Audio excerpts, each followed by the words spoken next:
Hey guys, we made it to season 5 of the Us People podcast. I'm your host, Savia Rocks, and in this season, we aim to empower and embrace creativity through diversity as we dive into the fascinating stories and experiences of a diverse range of individuals, highlighting their unique perspectives and creative endeavors, from artists and entrepreneurs to innovators and activists. We celebrate the power of diversity in driving creativity and fostering positive change. Join us as we engage in thought-provoking conversations like...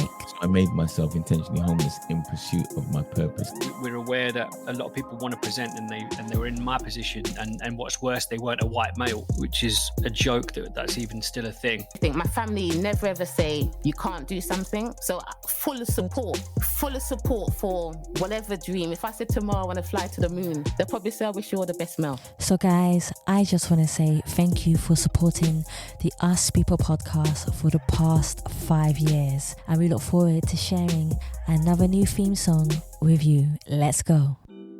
Hello everyone, I am WaiFung Tsang. I am a clinical psychologist who co-founded Onaya, a research organization looking into Indigenous uses of ayahuasca, and also a musician. Absolutely humbled to be invited to speak to Savia Rocks at Us People podcast with Savia Rocks.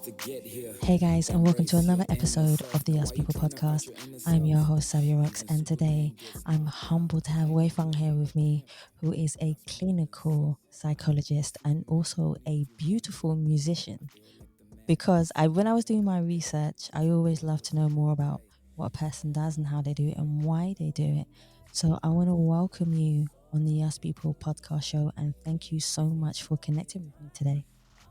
Thank you so much, Savia. Yeah, honored to be here. Thank you for having me. Oh, awesome. So my first question for you is, could you tell me a bit about yourself and where you grew up and how that influenced you to be the person who you are today? Yes, that's yeah, that's a good start. I'm from Hong Kong, first and foremost, and that really defines me a lot. I think a big part of my identity. I'm very proud of being from Hong Kong, born and bred, and then came over to UK for education, essentially, with my family, and I kind of spent half my life in Hong Kong and UK, kind of bouncing around. So I'm a bit of both, and I really find that is, kind of this when I was growing up, and then I was really loving Hong Kong, really loving the language, the Cantonese, and just like watching anime growing up and all that stuff. And then suddenly I moved to a place where no one knew any of that in a language I didn't really speak at all, because I came with my family, and then started learning all of the kind of British ways of being, and then Hong Kong kind of just really became like a dream, and I didn't fit in here. And then I went back to Hong Kong when I was like 20 something, and then at that time kind of reclaimed my name, reclaimed my culture, and then again didn't really fit in over there either, because I'm like a bit white now. And then that's become the story of my life, really, finding kind of commonalities and bridges between cultures, and that's led me a lot to the work that I do now, I think, where we always talk about kind of like bridging of worlds. Right now I do a lot of research, psychological research into the therapeutic benefits of ayahuasca, and psychedelics, specializing in kind of indigenous uses of ayahuasca, which again speaks a lot to my kind of more Asian core of herbalism and working with plants, and then bringing that kind of like Western lens of therapy and well-being and mental health and physical health, and holistically, where tradition meets kind of like science. That's a big part of what I'm kind of of my work now, and this company that this organization that I co-founded called Onaya, and that's kind of like our motto. No, I love it. That sounds really, really cool. And even the way that finding different methods. I like the natural methods. Like my grandmother, she always had a natural method to healing something. Whereas you come to London and everything is kind of medication based. And Yeah, yeah. There's it's a a big different, medical model here, yeah, for sure. yeah. But I'm sure we can go into the whole political side of it, but that would take forever. That's a whole nother podcast, I suppose. But but for me, I think I just love the side of it where healing is a natural based thing. Mm. And it's a beautiful thing to have. So my next question for you is, can you define yourself as a person, but also who do you see when you look in the mirror? But on the flip side of that question, has there ever been a time where you have looked in the mirror and not recognized the person staring back at you? How did you manage to go, wow, I like he's thinking? How did you manage to go from a person that you felt may not have had the purpose that you wanted to becoming the person that you feel resonated with what you do and what you love? Oh, that's such a beautiful question, man. Thank you for coming up with that. Yeah, yeah. It's always such a journey, isn't it? Always such a process, which I think everyone, regardless of where they are on that journey, is on that same journey of kind of finding that thing they resonate with that feels makes them feel connected to the wider self, the big, the collective. And yeah, I've had quite a few. Yeah, a few incidences gonna come to mind, like crisis points, um, where I've just been like, yeah, I guess like going astray, feeling like I've gone down the wrong path, or Yeah. not really knowing what I'm doing. Probably intoxicated in many ways, and everyone worried about me, made some really kind of like stupid decisions, almost kind of messed everything up. And yeah, I think a lot of what's kind of like driven me to find purpose or find a thing that I really want to do is really knowing what it was really like without it, and Yeah. that emptiness that came with it, the self-destructiveness, and the yeah, the self-sabotaging, the worry, the concern of everyone that you're connected with, um and and there's only really when you find that something and you realize, okay, it's not just you anymore. It's not just you. It's not just about you. um well, getting married was a big one for me. Yeah, my wife is definitely a really big one that I didn't actually recognize in myself for a long time, that you know until my sister kind of came in and was like, yeah, have you noticed that since you got married you've completely shifted? And I'm like, oh yeah, because I'm so in it, you don't really know. But yeah, it became something that I can't just mess around. I can't just fuck around anymore, because there's something bigger than myself. I need to do. And another one really big shift as well, like more recent, was the whole kind of the whole like political unrest in Hong Kong that happened, like with China Yeah. kind of coming in. That there was, that was a really big kind of shock to my system as well. And I was kind of stuck here watching all of my friends and family kind of suffer over there as well, and like feeling really helpless in that matter, and like, oh my god, what can I do? What can I do? Like, um, and that led me a lot to, I guess, like seeing all the trauma in the world in myself, but also the people that I love, that people connect with, that I feel I resonate with, has brought me to this mission of like, okay, heal. This is what I can, what I can contribute to, like the idea of like, okay, I want to help. How do I help? Okay, psychology. I can try and help with psychology. Okay, what else do I have? Like music or plant medicine. Okay, these things. Like I want to be as efficient as I can in the way that I'm helping. So I keep training in Western terms and kind of like shamanic terms, and just like really go down this path of integrating these things, because there's a lot of shit going on in the world. Mm-hmm. There needs to be a process of healing that kind of like that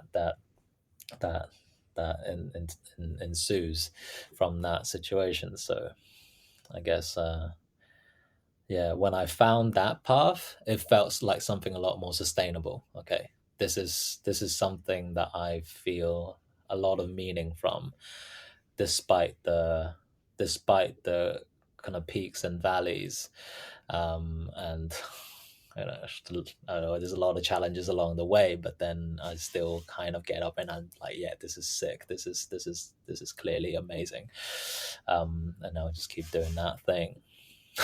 So it's quite a broad. I love the way you broke it down. It's simple. If it resonates with your soul, if you get up in the morning and you're like, yes, this is something that I want to do. It's funny because when I was interviewing a few other people, they've always said to me that a lot of the time some people have a 9 to 5, for example, but their 9 to 5 isn't necessarily resonating with their soul, and they find it actually quite soul destroying. And although, yes, you're making a wage, which is fine, which is good, it's good to try and find something that makes you feel like you have that abundant purpose to help people. And for millions of people, it's really hard to find that or even want to, because there might be barriers in the way. For example, they may feel like it's barriers. I'm not going to say it like that. They may feel in themselves, because of fear, that it's a barrier. Yeah. Oh yeah, definitely. And it's your time, isn't it? It's your contribution. It's your life. Like, yeah. And there also needs to be a balance there. Exactly. Where I'm thinking, kind of like, I'm recently having some conversations with colleagues who went down a much more kind of like conventional psychology kind of like route, maybe working in the NHS or something, and really, I still do kind of like clinical work like that. But when I tell them about kind of the stuff that I get up to, and doing this research, they're always kind of like, oh my god, that's so amazing, or they're like, complaining about the state of the NHS and like the general lack of resources and how it's all really crazy, and or it's just feeling really unethical in the way that they working with medications and methods and modalities that they don't believe in, and all of the politics that are kind of like goes inside health, that's become this whole thing that gets capitalized on Massively. and then I also, there is a sense of envy in me also, in that kind of like, I do love what I do, obviously, but I am so broke sometimes. There's just really not enough money going into this kind of stuff. So there needs to be some kind of like halfway there where the person who's doing the thing that they love can also get by and like have different revenue streams and stuff like that, I guess. But so yeah. Because recently I actually started going back to clinical work a little bit with some of my time, just to be able to make ends meet. I'm thinking about starting a family and that kind of stuff, right? And I want to be able to provide. It's, all about gender equality, but like there's something in me as a man where I'm like, I really want to be able to, look after my family, and not be that really busy, absent, kind of like broke dad who just like who's always hustling and just never around for the child. Like I had that glimpse show up in my mind. I was like, okay, no. But like, as much as I love what I do, I'm gonna go back to doing some clinical work just to kind of like make ends meet a bit more. And I think, because I spoke to my sister more recently, and she's very she gave me that warning, actually, because for such a long time I was like, don't worry about money, I don't care about money, and I feel like people can be quite mature but financially immature, you know what I mean? I very struggle to assign that value to the paper, and then only recently I'm like, okay, I need to do things that make also business sense. And then my sister was like, careful. Yeah, you gotta do it, but it's a whole kind of black hole in and of itself, and then it leads to the many people, the majority of the people that you spoke about there, where it's hard to do the thing, believe in the thing, even though it's paying a wage, and then you're like stuck in this loop of Cycle. yeah. It's a crazy cycle to be in. But one of the things I will say to you is, if somebody else can do it, you can do it too. I always say that to people. You're just doing it in a different way. And and it's funny when things in your life are happening, and I mean, you feel like everything is being thrown at you from every single direction. And I understand what you mean when you say you want to be, a dad that spends time with their family. You want to be, financially okay where or even more than that. And you deserve it because you work hard for it. It's true. I don't sugarcoat these things. Sometimes in life, you see someone with a passion and they deserve to have everything that they desire and need for their family. All it takes is one chance. All it takes is one opportunity for you to receive that. And it's there. I always say to people, don't focus on the door that is closed, but focus on the many doors and windows that are opening that you can climb through. But us as humans, I feel that sometimes we have that tendency when an opportunity closes on us, our mindset kind of focuses on that for some Mm, reason. And I think mm, that's the emotional attachment to the disappointment that has happened rather than seeing the mm. abundance of all the doors that are opening. But it's hard. It's hard to have that mental balance. And I'm sure we'll talk about mental health as well. It's hard for us to have that balance as well to be able to do that. So, I love that. Yeah, that's really been a big crux of my learning when training with plant medicines as well, is to really kind of is this journey of honing and fine-tuning that intuition to find the doors that are open and the events that kind of lead up to it, and being able to shift and not kind of like, if something is being met with resistance and against that kind of universal rhythm of flow, right? Kind of yeah, in Taoism, they talk about this kind of yes. this philosophy of flow, right? And if something, it's like an effortless doing. If something's being met with like a lot of resistance, dude, change directions. It's like, read the signs, like it's unfolding in a way, it doesn't, you know, even if some things are hard to do, but then is, the things that are happening in life is paving a way for that thing to do. Just walk. And I have kind of strong faith in that, and it's worked out so far. So, I'm just gonna keep doing that. Yeah, yeah.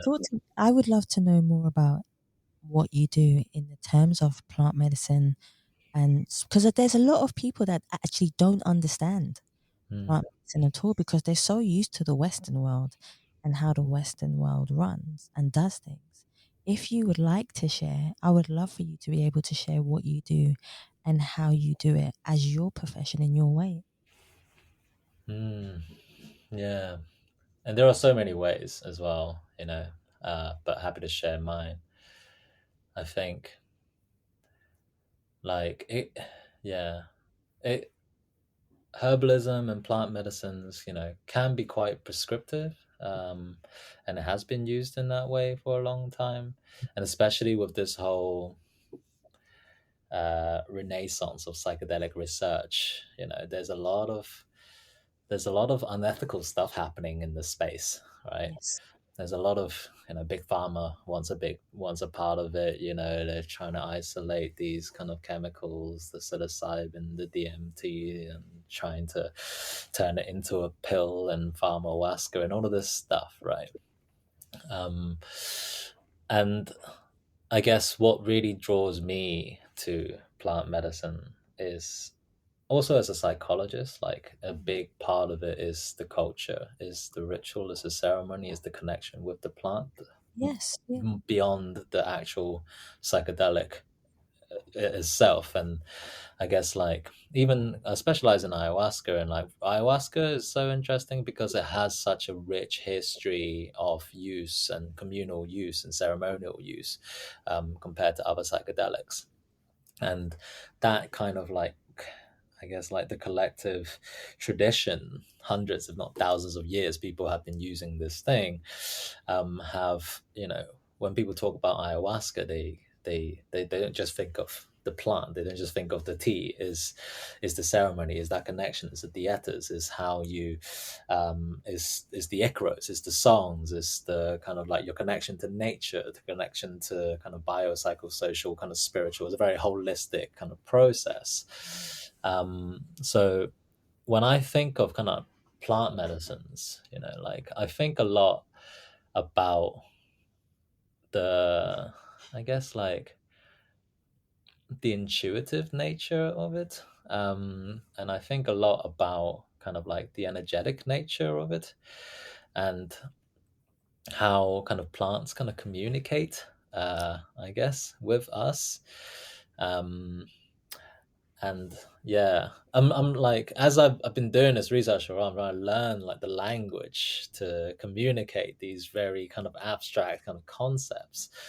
And essentially it's it's like a process of learning how plants kind of are, and picking up some of the sensitivities along the way in kind of being with the plants.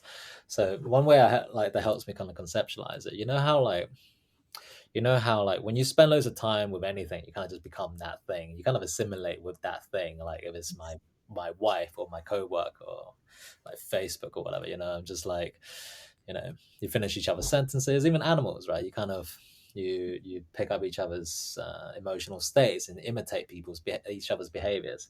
And it's the same with plants. When you spend loads of time with a plant, you really learn the personality, the strengths and the weaknesses of this very specific plant. And plants are very different, right? Some are like big trees that command the canopy. Others are like, they like the shade. Others are like tough skin. They got spikes, right? And some plants work better with humans than other plants, which the curanderos and the shamans, they call them the master plants or the teacher plants. Maybe a good way to think of that is maybe like the poisonous versus the medicinal plants, right? Some are just better with humans than others. And then when working with plant medicines, is kind of like building this relationship by spending time with these plants, and then allowing that to, I guess, like assimilate with the way you are, and then helping you navigate your life accordingly. Which, things like ayahuasca can really help someone to do, and has traditionally been used to do as such. But then it's definitely, not a necessary kind of like path to that sort of way. One thing I really also love is kind of like the amount of parallels this kind of Amazonian way of working is to like Druidic cultures and Celtic cultures, and how they use plant medicines in the UK, or kind of like in our parts of South America and Asia. It's pretty in Tibetan Buddhism as well. There's very shamanic stuff going on everywhere. It's pretty cool. yeah. It's because I practice Buddhism. I love being around nature and plants regardless. So when I wake up 5 o'clock in the morning and I do meditation, I just feel like in the garden. Regardless if it's hot or cold, I don't mind. I think there's a stillness, I think, within me that allows me to just meditate and just kind of let everything go. And I find that plants heal me. And maybe that's because, like you're saying, you're kind of connecting with the plant itself. The plant is connecting with you, so maybe that's a way around it. And I don't know, I'm still learning it, and I'm still trying to understand the concepts of plants but they're very powerful. Regardless, you can put a tree down, but that tree's root is still going to grow. So I always say that to people, and it's a bit like life, to be quite fair. Yeah, for sure. The taller the tree, the deeper the roots, isn't it? There you go. That's exactly how it is. One question that I would love to ask you is, I find that psychology is a gift. Mm. There's a reason behind it. So for me, I find psychology a gift because you have to have the patience within you to first of all want to help people. You have to have that resilience also to be able to read people's natures and how they're feeling and so on and so forth. But I would love for you to tell me more about psychology from your perspective, from your mind, how it works for you, how you feel that you help people. Mm. Yeah.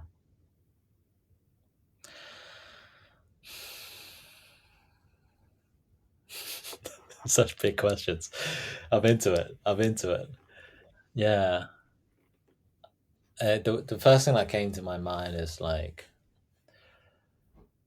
something something more holistic is the way I love to work. The way I love to, when I say holistic, I mean quite like multidisciplinary, no kind of like one fixed modality, but really kind of like drawing in whatever works to help with this particular person. Like psychology is, I worked alongside psychiatry for a long time, and one thing I really appreciate about the two working together is like psychiatry and being very diagnostic and being very prescriptive can be very helpful in grouping the sheer amounts of presentations and traits that we see on a large scale to help us start to funnel down what's the best course of action, right? And put it all into this kind of like almost like a gift box, and it's all wrapped up in his bows, and then psychology comes along and just like undoes the bow, and then Yep. inside each person becomes a very kind of tailored and person-centered thing, what's actually going to help this individual. Now we've kind of like funneled down to this thing, so it's that kind of top down, bottom up meets in the middle sort of way of thinking that I really love about how psychology sits within other disciplines, right? So when I think about being holistic and being multidisciplinary, I'm thinking, yeah, what's hereditary, what's biological, what's kind of like functional cognitively and neurocognitively, but also somatically inside your body, socially, and this is one thing that, I think I have a soft spot for the social side because of my collective culture Asianness, I think, and I often think about things and that sense of identity kind of relationally. And then now working more with these kind of like subtleties and intuitiveness have really kind of brought in like a spiritual lens to that holistic kind of like vibe. And then underneath all of that, I would have my own kind of niches as well. So like trauma is a big one for me. I've just spent a lot of time in those sorts of kind of circles and populations. Trauma, addiction, and neurodivergence is something that's really kind of like really draws my attention. And all the vast amounts of ways that the you know the that the brain can develop and present itself, and how what status quos are, what normality is, and how it diverges away from that. Like as a researcher, that's one thing I really love as well. I really love kind of like looking at numbers and looking at Yes. the stories behind the numbers.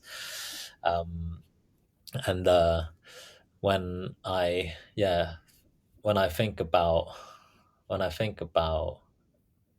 you know it just helps me to conceptualize things when there's on such a kind of like on such a bigger scale and wider scale, and then at the same time still appreciate that individual kind of story of that wider number. Especially in the psychedelic world, that's that I so rich with that. I feel, like, and on the one hand is showing me, really kind of unheard of, never seen before sort of like improvements or things that we would never really see when it comes to SSRIs, antipsychotics or antidepressants, and the level of sustainability of that improvement. Obviously there's a lot of exceptions to it's not for everyone. I'm definitely for anyone listening, I'm not like an evangelical like psychedelic head. I definitely feel like you need to know who it's for and who it's not for. There's a lot of risks involved also. But then seeing those sorts of kind of overarching kind of headlines, and then going down to the individual and actually realizing what they're going through when they're describing these, like, oh my God, I just lived my past life. I've just kind of like, met these entities. I just kind of like went through a whole experience of rebirth, and they're crying in front of you, and then they're like, I don't feel like I want to kill myself anymore. I love myself, and I'm just like, okay. Now it kind of all brings to life of that kind of very holistic kind of approach to it all, I think. No, but that's the one thing about life, is that you never know what's around the corner or how we are going to react to something that comes into our life, which is kind of, there's one question that I do want to ask you, is it's about PTSD. There's a lot of people who I know who suffer with PTSD, especially people who've been in the army. That's a huge one. Can you talk to me about mental health and dealing with PTSD? Can you repeat that question just one more time? It just cut out that for a second there. Yeah. Absolutely fine. So when it comes to PTSD, there's a lot of people who suffer with it. But in terms of dealing with your mental health issues, for example, how can we understand, first of all, that we have the symptoms of PTSD, but also ways to deal with it? Good question. Yeah. So PTSD, post-traumatic stress disorder. Some of the core symptoms that we would see is this idea of kind of like having flashbacks back to the experience from before, losing a sense of kind of like time within it, and like the experience from a past trauma or very past highly stressful experience feels very kind of now. It can even intrude onto your dreams, having nightmares, be feeling very kind of irritable, very kind of like emotionally dysregulated, maybe in terms of anger, maybe in terms of kind of sadness, becoming very upset, struggling to kind of come back to baseline, for example, being triggered by things that might remind you of that time as well. If someone was hit by a car, for example, like getting on public transport, or like a car beeping, or loud horns might be very triggering for that people. A very sensory aspect of bringing the body back to this very kind of like stressed out moment, and not being able to essentially kind of like release the stress or process that very difficult experience, right? And it obviously happens on a big continuum. When people get PTSD, we see these symptoms and we say, there's some are just like really clear disorders, and then when it reaches to a point where it's impacting every part of your life, then it's very clearly diagnosable PTSD. But then our body kind of just keeps the score and holds these kind of memories within it as well, like to varying degrees, and it could be kind of more cumulative as well. I think the whole concept of it has changed a lot, where it first came about in to describe kind of like shell shock, and like during the war, and how kind of being near bombs and stuff can lead to that. But then now we understand more about kind of like this big T, little t traumas, and how incremental traumas, complex PTSD could be. When I say incremental, like being in a very toxic relationship, being abused or neglected as a child, like over a long period of time. Racism is a massive one, like incrementally over time being abused, leading to very complex versions of PTSD, where the root causes of it can become a lot more a lot more complicated to resolve the relationship with that trigger compared to, say, like getting hit by a bus, or when it's something very kind of like, interactional, I guess. And yeah, is debilitating, is very kind of like, is definitely very prevalent within military kind of like personnel. In therapy, like one thing that I find very interesting when doing this work between indigenous kind of like plant medicine world of treating trauma and PTSD versus like Western world, is they take a very similar approach, and there's a process to these things, and there's often, you'll find this in most kind of like trauma informed kind of therapeutic ways of working, is three main kind of stages of working with trauma like this. And the first one is often safety first, right? Establish safety, your grounding strategies, your centering strategies. How can we bring you back to your body? How can we help you reclaim your life a little bit so you can actually kind of like function and show up to the therapy, show up to the deep work that you need to do, and establishing that safety before kind of diving deep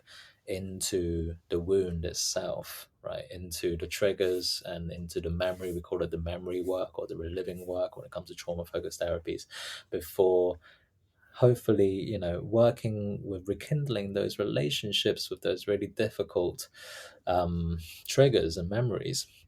And then at the end, bringing you back to light, from the darkness back into your everyday life. How can we fill you back up with goodness so you can then generalize these things to your everyday life? And like one I remember a really interesting kind of analogy that I used to use is it's kind of like having like a wardrobe.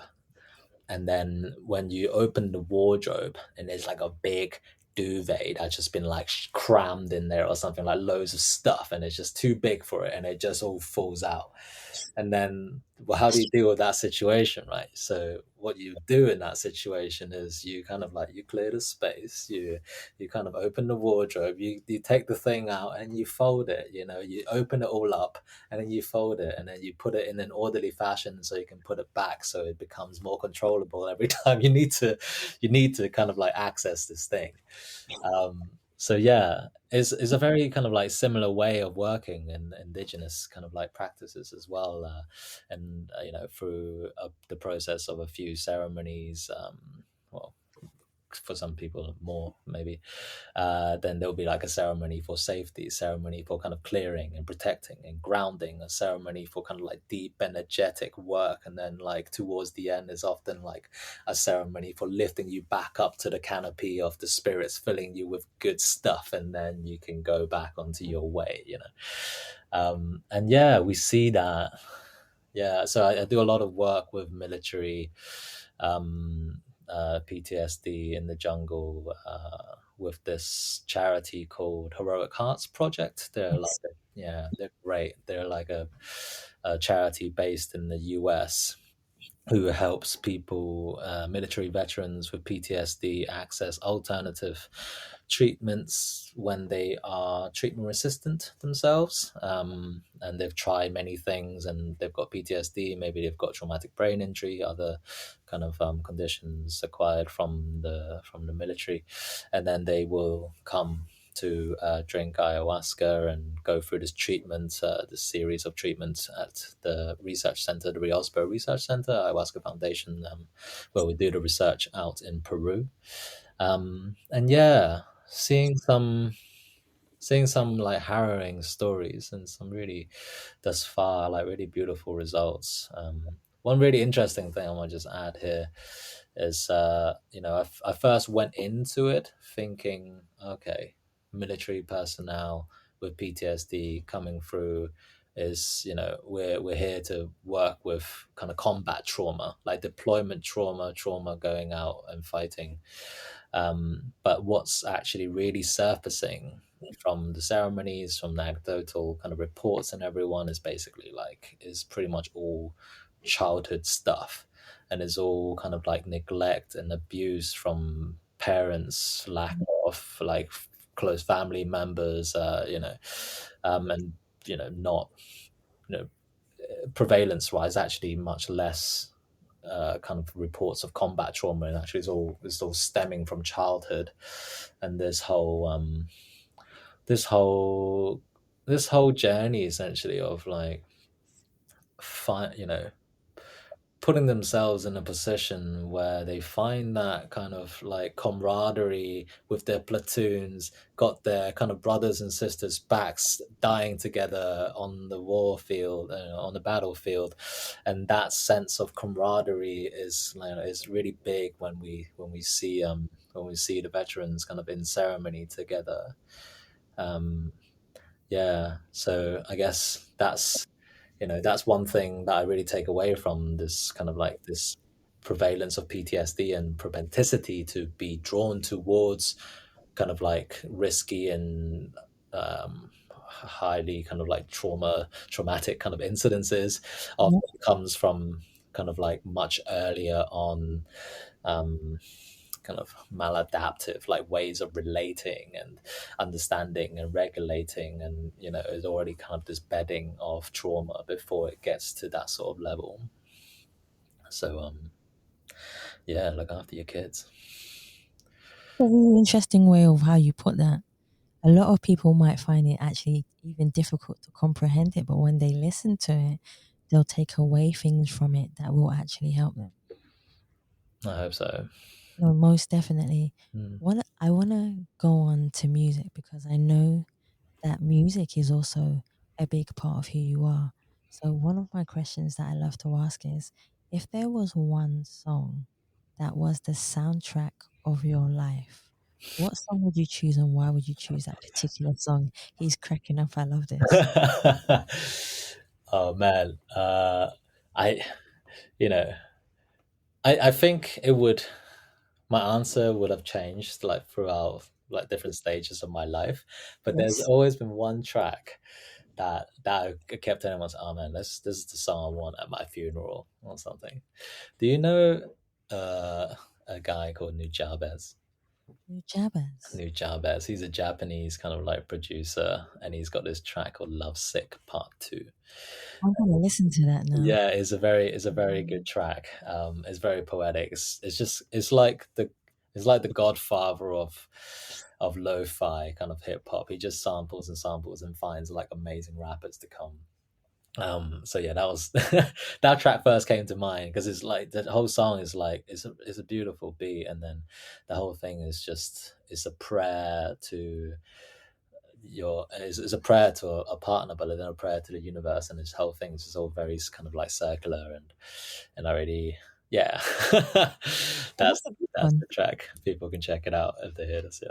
No, I love that. That sounds really, really cool. So if I was to say to you, people always give us advice, especially at different times of our life. But has there ever been advice that you have taken and it has helped you tremendously in your life and you always remember it? Who was it from and what did they say to you? I can think of a few. Can I give a few? Of course you can. Yeah. Okay. So one is from my mum, and she would always say, she still does it now. It's like, trying to remember the exact words. It's like, essentially it's like it's okay to fail, but it's not okay not to try. I agree. Yeah. Well done, mommy. Yeah. That one's always kind of stuck with me, and I love that. And it just sets this precedent. I was like, okay, it might mess up, like you said, it's fine. I might screw this up, but and I have screwed up many times, and I'll keep going back to that. I'm trying, like, come on. And then another one.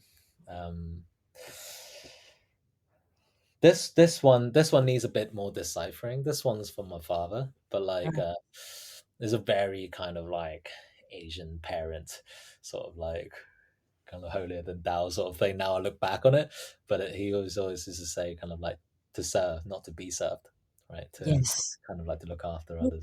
your parents have wisdom. My dad has just turned 85 now. Yeah, they were they were matured when they had me, and I'm very grateful for it. Yeah, that one is beautiful, and it is a lot of humility that comes with that. But then, as a side kind of note, is also important to serve yourself. It's also important to look after yourself and that self-love. And sometimes the humility can be taken to such a degree that it becomes detrimental to yourself, and then I you agree with start that kind of too. being like, yeah. So that was something I had to work through. And then one is from my maestro. This is my last one. What did he say? He basically said to me, yeah, something very profound in it. So like for a long time I was working with these kind of like master plants, right? These teacher plants, and I was just like pretty much like revering them as like gods, almost being like, oh my god, like not like edging on worship, being like, oh my god, like, take me, whatever you need. I'm like a humble servant almost, right? And then his advice was basically like, like, don't do that. You are there to be friends. You are there to kind of meet it as peers, right? And if you do that, it's going to kick your ass for one. And then and then is that notion of the divinity in me recognizes the divinity in you, right? And I'm here to kind of like bring myself to a vibration that where I can meet you kind of like head on, but I need to also stand my ground and like hold my space to be able to have a working relationship. Is they're not gods, they're just, they're like enlightened beings, and they're like beings that have a very kind of expansive sort of, I guess, like way of vibrating, and kind of like it's very kind of all encompassing. Some plants are more than others. Others are a bit more aggressive, but then and we also have the capacity to do that, no matter how much we tell ourselves that we are lesser or greater than anything else that we interact with. Actually, we all have the potential to kind of work in that field. I love the way you've had some great people in your life in the times of wisdom, and yeah, I just Yeah, I'm very it's grateful. no, it's really really cool to be able to have that. So I only have a few more for you, but one of my favorite ones is if I left you on a desert island for 24 hours, Oh yeah. and I said you're only allowed to bring with you an activist, a musician, and a president, who would you bring and why? An activist, a musician, and a president. Oh,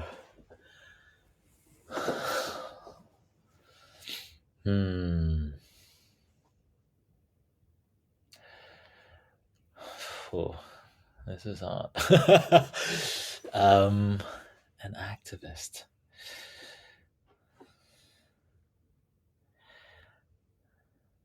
I want to say Gandhi. Oh, that's a good one. Yeah. I've just always kind of like, he's just been kind of so extreme, but then so wise, And I've always thought, oh man, he's someone I'd love to kind of just like have a conversation with if he didn't kind of go so hard. If I got 24 hours as well, like I think the choices that I choose with this would be like, not necessarily people I would want to like spend excessive amount of time with. If it was like a year or something, it might be different. And and then the musician, man. I also want to like, because I'm guessing they're all going to be hanging out together as well. Yeah, pretty much. The dynamic should be nice. A musician would probably be.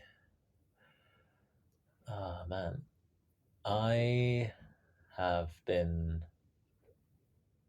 Can I be a friend? A musician? Yeah, the musician can be my friend. He'll give me my source of kind of grounding. There's this artist called Face Soul. Face Soul. Glowtown Records, really beautiful, kind of like healing music, like just absolute alchemist of his voice. And his name is Faisal. He's the musician I would love to kind of have by my side in that situation. And then the president. Probably.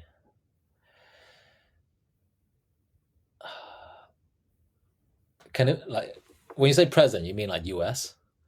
It could be US. It could be prime minister if you wanted it to be. But I'm thinking more emperor. I'm thinking more China. oh, that's a good one. I'm thinking more like Ming Dynasty. There was this guy who, there was this kid, basically. I think he was like 18 or something, and China used to be 7 different countries, and he came to power and then like united it all, and then became this like guy who built the Terracotta Army, the Great Wall of China, all of that stuff. That kid, I was like, dude, I loved it. And I was like, dude, I was always thinking, like, what's going through your mind? What is he like as a person? I would love to kind of hang out with him and like see how Faisal gets on with him. And that's an awesome free, actually. Can you imagine 24 hours of all you guys? Yeah. You'll be talking about everything from war, politics, healing methods. It'd be singing songs by the fire. Yeah, literally. You might have a rave at the end of it, but it will be totally fine. I think that would change the course of history like tremendously if we ever had that experience. Some of those are very kind of influential people. No, I think that's one of the best free choices I've actually heard on the show. No, seriously. I'm glad. No, see, I'll remember that now. See, that's pretty cool. So I've only got 2 more for you. Please. My second to last one, which really resonates, I feel, is about legacy. Now, people always feel that legacy is a terminology that when we pass or cross over within our life, then people will remember us as this person or what we did. But I believe, just from my opinion, is that legacy is actually an everyday occurrence. Reason being, because we can say something to somebody and they take that and use it for the rest of their life. That for me is leaving a legacy. It doesn't have to be that you're not here anymore. It could just be the softness of your words or the resilience of your actions that help a person to understand who they are or something that they're going through, or even a happy moment that they just might need. What do you see legacy as? I love that. And I think I'm going to agree with you. I'm going to go with you there. I also hold this. Well, firstly, I hold a I don't believe time is linear. Firstly, like I feel like the past is yet to happen, and then the future has already happened, and everything just kind of happens in the now. So, if we were gonna pass, that's already happened. It's already kind of preordained, and whatever. Yeah, I can't remember exactly how the person got there, but it was something that struck me when they told me, and how kind of all of our actions that we do, we should always consider kind of like 13 generations on, and like everything we do, and how it gets, the ripple effect, the kind of, what is it, the butterfly effect, right? The seemingly kind of insignificant flap of a butterfly's wings, causing that tsunami on the other side of the world. And it's really kind of like, yeah, we're all connected in one way or another, like the tiniest movements, the tiniest kind of like the intention of our thoughts, man, like just thinking like good things about someone versus not, like don't be a dick, like look at like celebrities and presidents, like having to deal with mass intentions is a big thing. So that also applies on like a small scale level. And then if something that subtle can have such an impact, let alone like a high five, and then hopefully that can, lead to some positive change in this person's life and the generations that come after. So yeah, I'm going to have to go with you there. I like that. That's totally awesome. So I've only got my last one for you is, before I have the abundant pleasure to say thank you to you, I would love for people to be able to connect with you. Where would you like them to try and find you, or even connect with you, ask you any questions about the work of what you do? Oh yeah, please. A little plug, I guess. So you can find me on socials. I have my my organization on Naya, which we are focused on kind of non-profit research, but also education surrounding kind of like Indigenous uses of ayahuasca and safety in preparation and integration for these experiences. So that's ONAYA.io, and then that's our handle, that's our website, that's our email. Yeah, so it's the email is like support@onaya.io, or you can find me also on that same email, WaiFung@onaya.io. And then I have my own kind of socials as well, which you'll find off that, and also my band. Come check out the music. We're on all streaming platforms, called United Freedom Collective, at United Freedom Collective for the handles, and on Spotify, iTunes, all that jazz, SoundCloud. I like the way you said that. That's cool at the end. Just say it. No, I like it. It sounds cool the way you said it. It was like, yeah. It's kind of like that. Check that out. I want to say thank you to you. Thank you so much for taking your time to come on the podcast, for sharing your story, for sharing who you are, for ambiently just being yourself without any filter, because I know how hard that can be at the best of times for all of us, and just being able to share what you do with the world. So this is me bowing to you and saying thank you so much for your time. Thank you so much, Savia. You're more than welcome. You are more than welcome. And guys, It's such a pleasure. it has been an absolute pleasure. And guys, I want to thank you so much for listening to the As People podcast. And please remember, you can subscribe or choose any platform that you prefer listening to. Or you can also follow us on Facebook, Instagram, YouTube, or LinkedIn. And you can also donate to the As People podcast so we can share more beautiful and inspiring stories with you. Simply go to the As People podcast website and click on community. You can also catch us every Thursday at 8 p.m. UK time, where I have a live podcast for you with a guest. You can also catch us every Tuesday, where I send out a pre-recorded interview for you guys to listen to. He's like, "Ooh, I like that." He's like, "Ooh, yeah, which is good." Yeah. And that, guys. And any other interview, I should say, that we do will be replayed every Wednesday on Heart Songs Live at 9 p.m.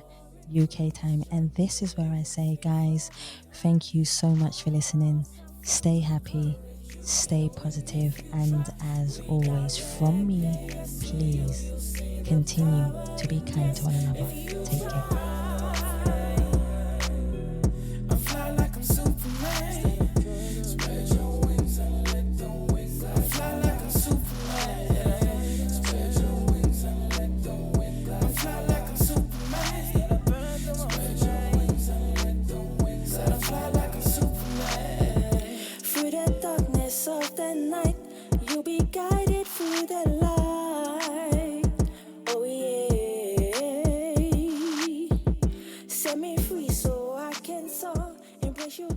Bless.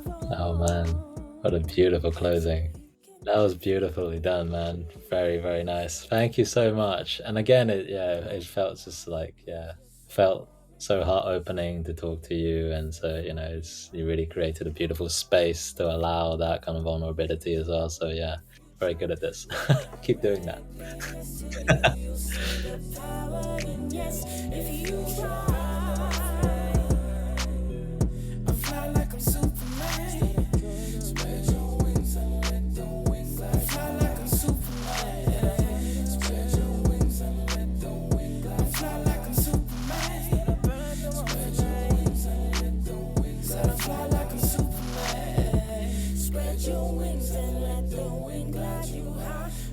Soaring through this journey, leaving fear far behind. Our hearts are filled with courage. You can win if you try. Redirect the yes to you. You'll see the paradise. If you try